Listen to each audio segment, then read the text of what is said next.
Okay,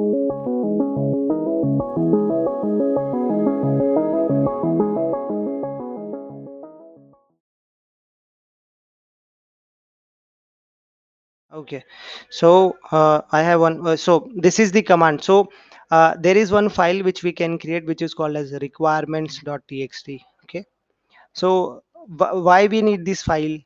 Okay, so what this file will do is this file can have dependencies of your code.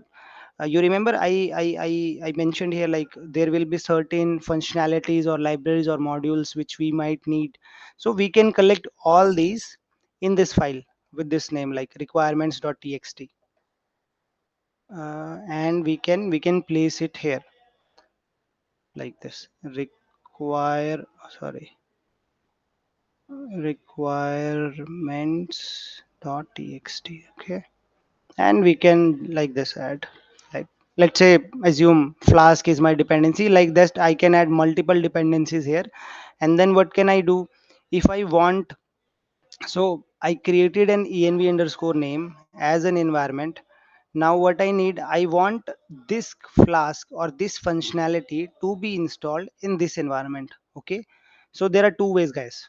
One is I can do this pip is an installer. Okay, pip install flask. This is one command. Okay, if I put enter, it will try to install it. The another one is pip install hyphen r requirements.txt. So so if you use this command, right, and if you have 100 of dependencies, right, it will auto install all of them, right?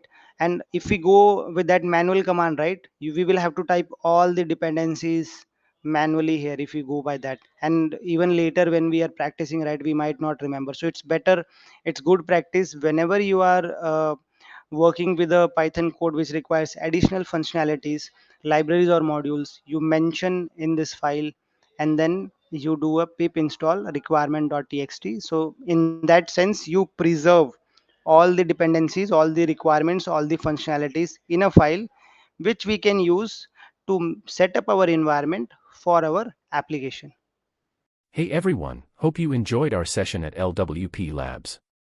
For more videos like this, you can subscribe to our channel and contact the number for live classes. The future is now with AI.